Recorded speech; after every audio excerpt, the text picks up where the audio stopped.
As a Boilermaker, I was required to know how to read blueprints and actually lay the lines on the steel, burn it out, and fit it together to end up with a finished product. It might be a pair of steps, might be a platform, might be something on top of the battery.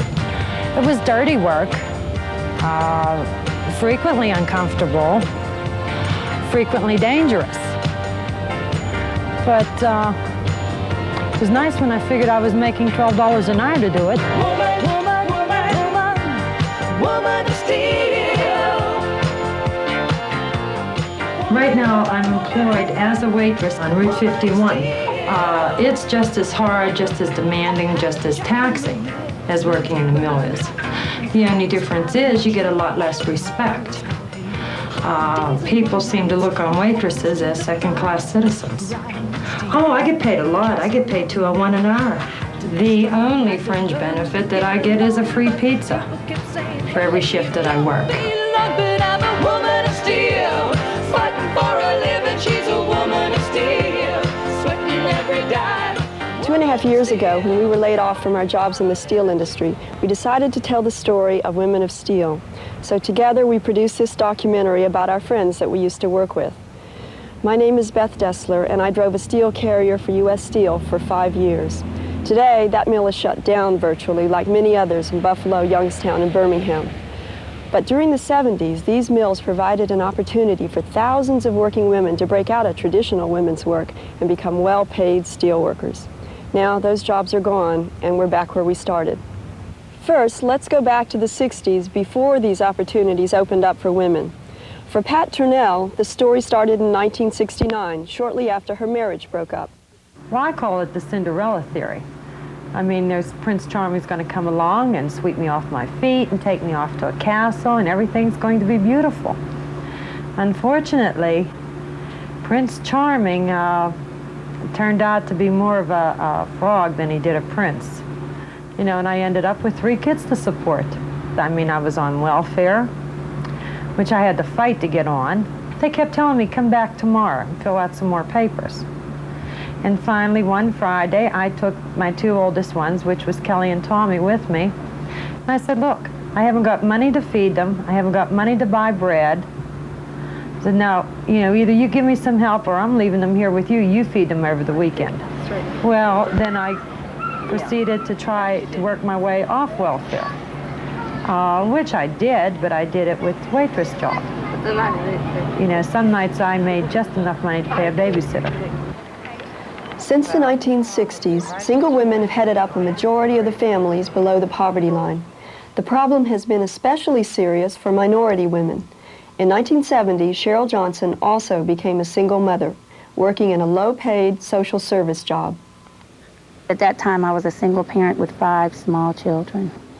Although I'd been into the workforce, it was not as just the sole supporter of the family. And it was to a point now where I was going to be the sole supporter of that family. At that time, I was living in the projects. It was an 8-story building. I was on the 6th floor. And that added to the depression. And it was just very, very depressing. And I wasn't into women issues. I was into survival. The avenues to better paying jobs were closed to Cheryl and Patty. Most of the nation's steel mills simply did not hire women as production workers, except for World War II. We only got in as a result of pressure from civil rights and women's groups. With the legal backing of the 1964 Civil Rights Act, the combined movements for equal rights and opportunities gained momentum into the early 70s. This led to the signing of an agreement in 1974. It was announced in Washington today that 9 of the nation's biggest steel companies have agreed to a 5-year plan aimed at ensuring equal opportunities for minorities and for women.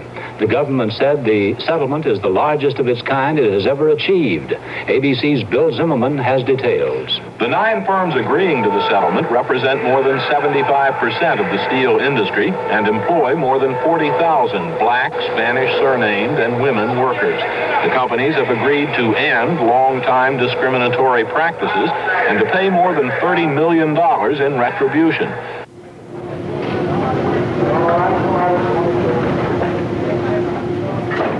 That was the first midnight I ever worked in my life. I went in, and I didn't know whether to look up, down, or which way. Because when I looked up, I saw a crane, but I was scared I'd fall into a hole. So I had to look down to make sure I didn't trip. And then I heard trains coming, and I didn't know what was going on, and it was all new to me. But anyhow, being in the trades, I learned how to use tools. I learned how to do wiring. I learned how to break down motors, put motors back together again, which all I felt was very interesting.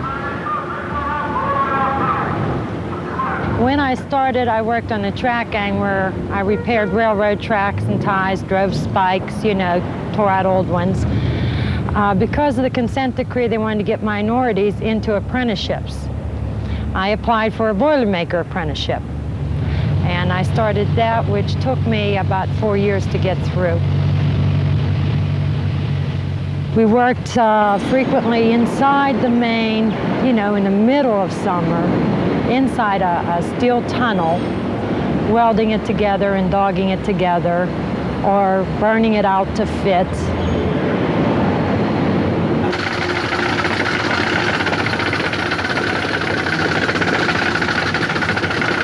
At Wheeling Pittsburgh's Monessen plant, Sherry Ortolona is one of the few women still working.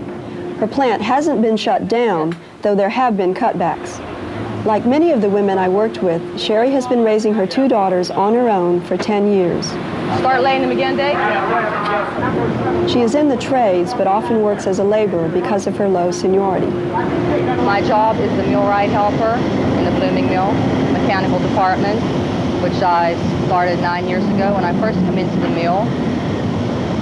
mill breaks down. You repair anything that breaks down, especially on a rolling turn. You get in there, do it fast, and let the mill blow back up again. It was hard for me at first because I didn't know a come along from a wrench, okay? And I remember I was up here maybe 3 weeks, and there was a breakdown. And one millwright said, "Would you please go down and get a come along?" I said, "I would if I knew what it was. Could you describe it for me?" Well, he did, and like you sort of pick up from there. I had to learn how to burn. And to me, that was the hardest thing for me to pick up, the burning, because at times you have to have a very steady hand. And I was always so nervous about it. I wasn't afraid of it, just nervous. I didn't want to make a mistake. And it took me a little longer to get the confidence on burning. And I have 2 guys from work to thank for that. And they took the time to show me, you know. And I says, I'll always appreciate it. Had a job in the mill, learned to burn hot iron. I was proud of my trade, and my bills got paid. Hot days and long nights, working close to the fire, grinding steel to buy the kids another meal. I had to be strong, had to learn to get along, but people kept saying, "Hey lady, you don't belong." But I'm a woman of steel, fighting for a living. She's a woman of steel, sweating every dime. Woman of steel. My father's Italian, old-fashioned, straight through and through. When he called me and told me about this job, you know, my dad, this represented security for me and my children and his grandchildren, okay? But I says, the shock that he wanted me to get into the mill, you know, being that my dad worked there for 30-some years and was phased out. And he was, to put it bluntly, hell-bent on me getting a job in the mill. Okay. Anytime you go from $90 a week to $350 a week, that helps make changes in your life. Having medical coverage made all the difference in the world. Now I didn't have to wait until the kids were almost about to pass out before I took them to the doctor. You know, you consider those things when you don't have medical coverage. You know, and they had all, took them all to the dentist immediately. You know, I just lined the appointments up. My little 8-year-old Tina needed protective crowns on 4 of her teeth, which ran close to $600, which her permanent teeth would have came in rotten if we hadn't got those crowns put on them. See, it'd be nice, dear, if you'd hang your clothes up.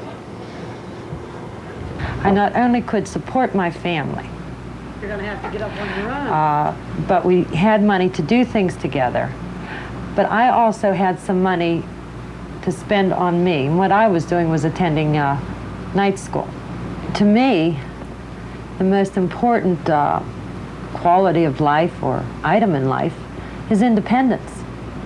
And this is what money represents. The price for independence runs high. A steel mill is a harsh workplace for women or men, but breaking into a man's world presented special challenges to women. The general foreman just had sort of the look on his face when I walked in the room that I had seen several places in the mill by guys who says, "You don't belong here." Well, mostly what they were trying to do was, okay, here you are, you're our minority, and we got you, but that doesn't mean we're going to teach you anything. And what it was a fear tactic.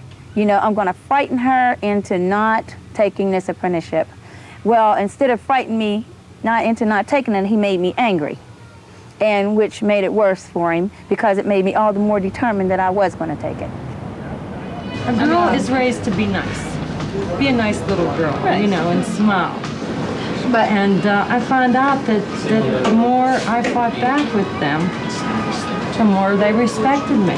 But on the same note as a girl being raised to smile, a girl's being raised to smile, but then she becomes a woman, she gets married and she has children, and the husband walks off and leaves her. And all of a sudden she finds herself in a situation where she's the mother, the father, the breadwinner, and everything else. And that's when she's got to start becoming a fighter. Yeah, the smile doesn't pay the rent. Right, the smile doesn't get it. I think women in the mill as a whole is a big misconception in a lot of people's minds. I think they picture a woman working in the mill as this big, loud, broad, you know. What are you talking about? And that's not true. I mean, it's... Cheryl, Patty, Linda, Carol, and I shared many hard times in the mill.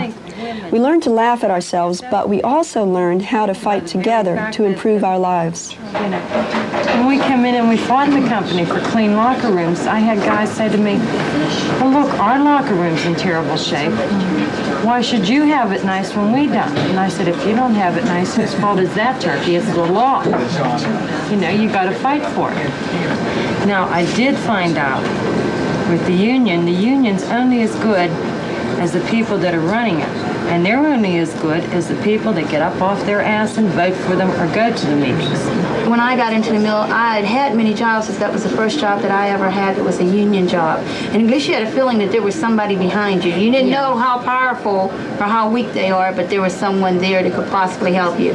When things were getting rough, instead of running to the locker room and boo-hooing, getting information and going to the union and having our union fight for us. I've seen a lot of women sitting in the locker room after shipping crying instead of fighting. Don't you think it was also a feeling of hey, we can fight City Hall? To try to control your destiny a little bit, yeah. Sure, to be able to try to do something to help yourself instead of just sitting back and saying, well, this is going to happen.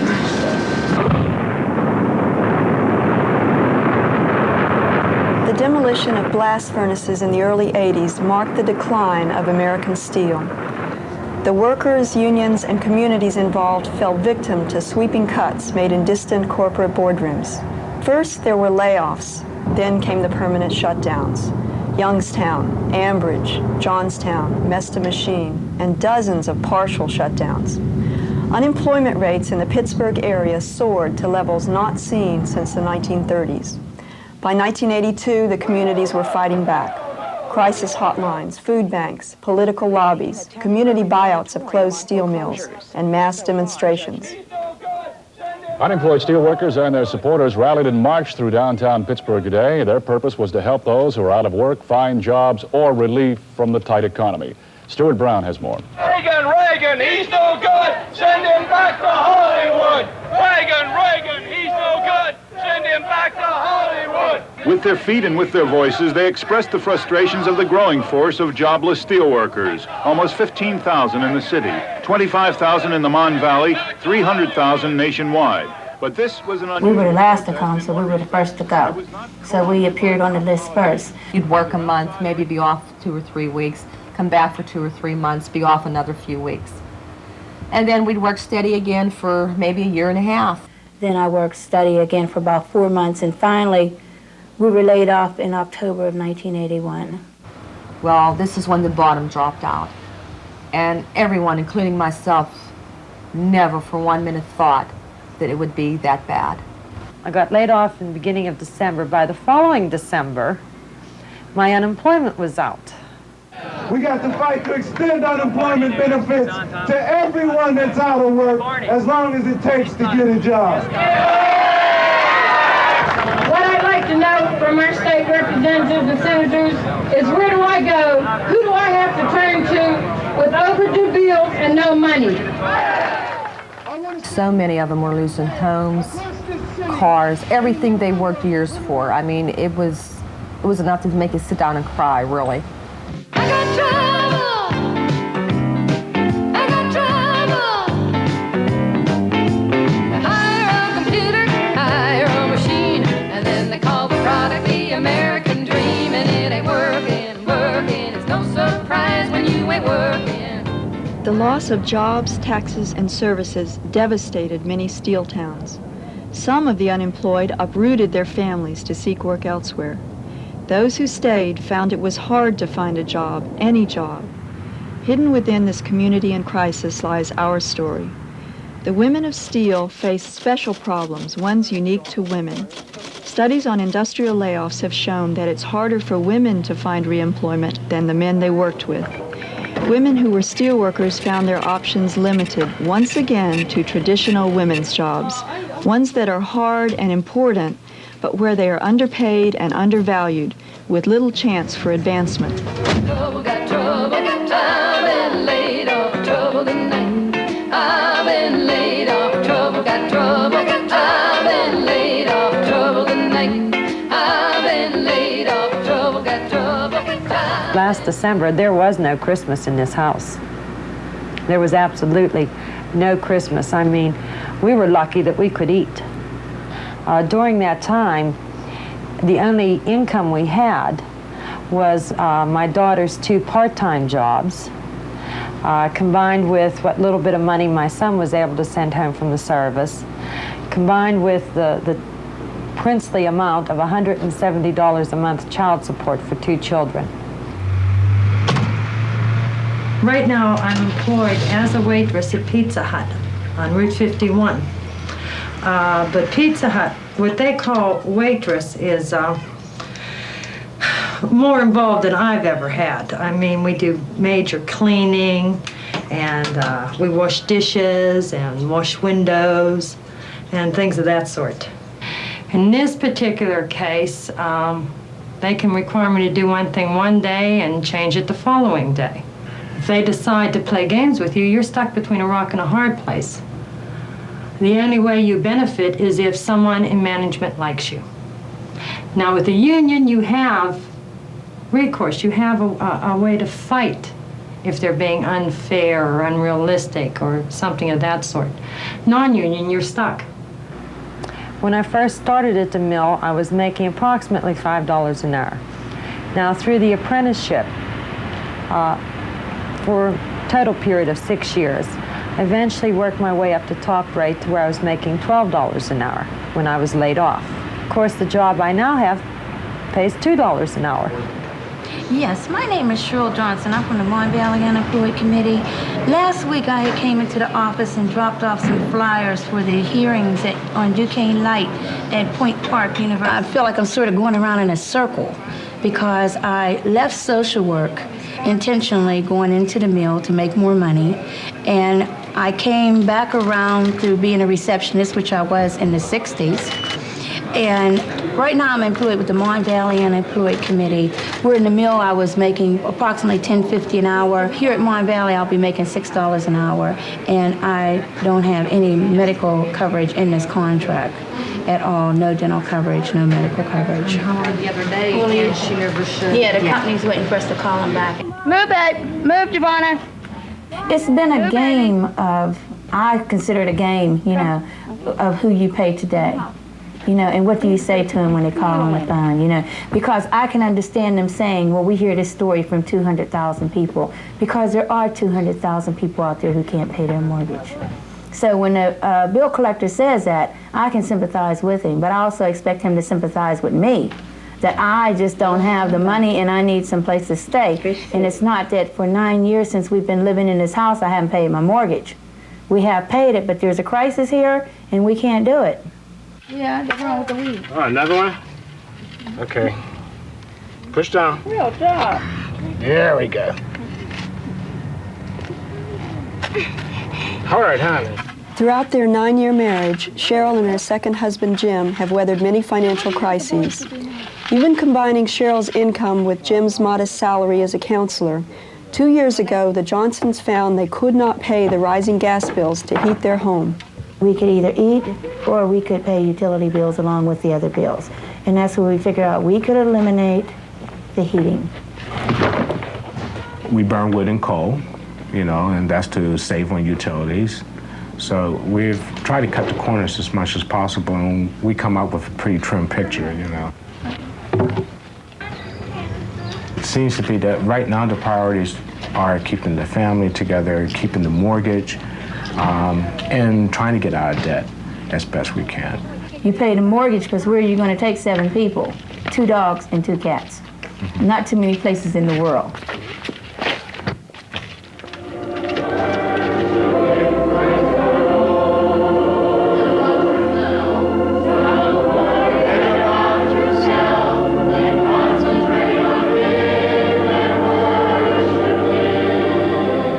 Overall, as far as what I think our philosophy should be, yeah, I think we should go to church and be able to get something that's maybe on a spiritual level. A lot of the other things we do are on a material level, so we kind of balance out our lives a little bit. I think that that's been a really important part of the strength that I have.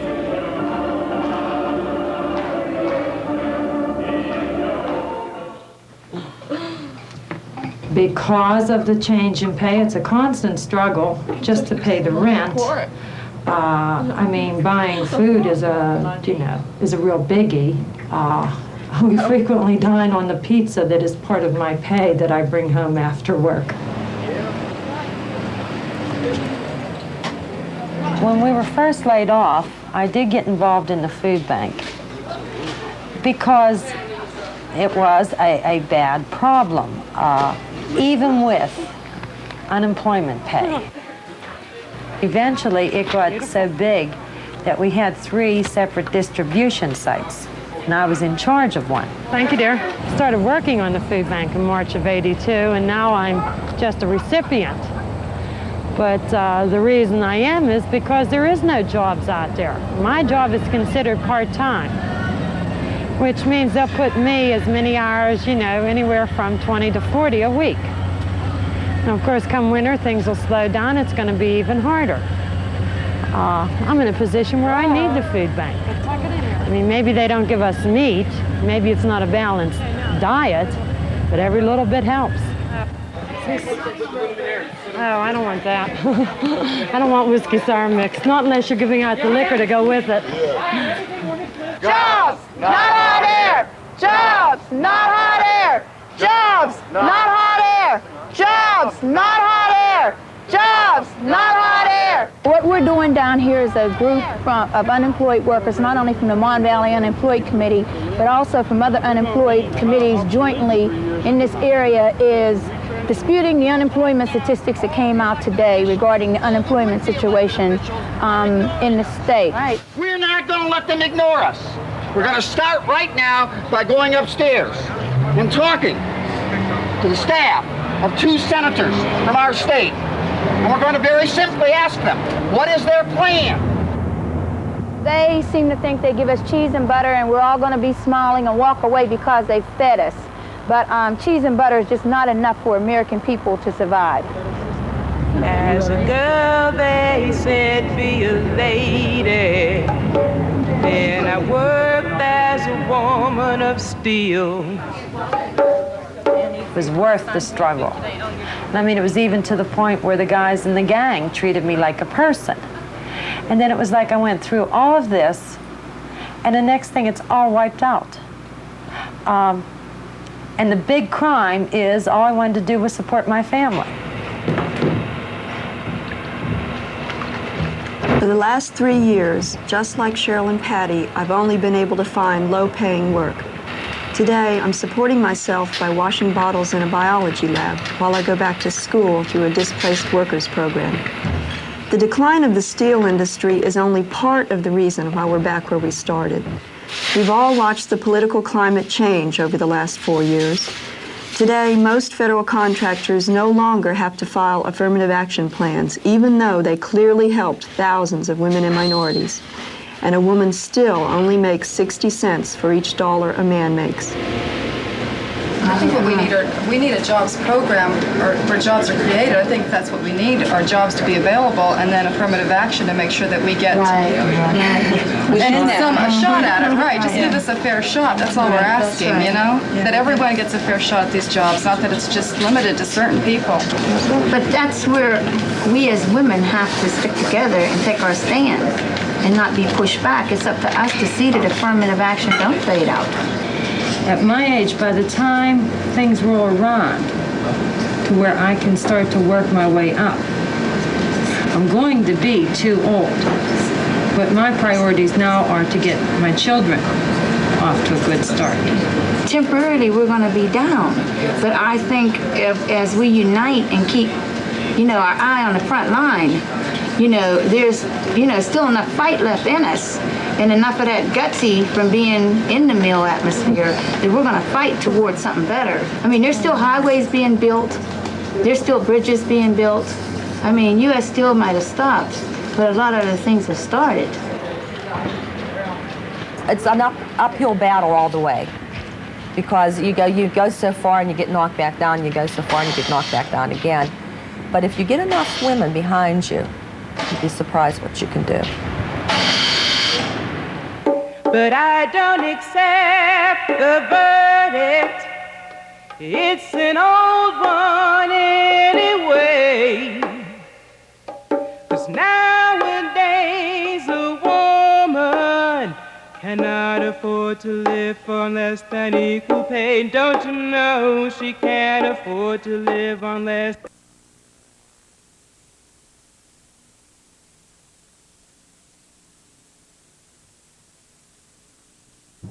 women all around the world, every color, religion, and age. One thing we've got in common, autonomy is what we crave. Our independence must be safe, and so we gotta fight back.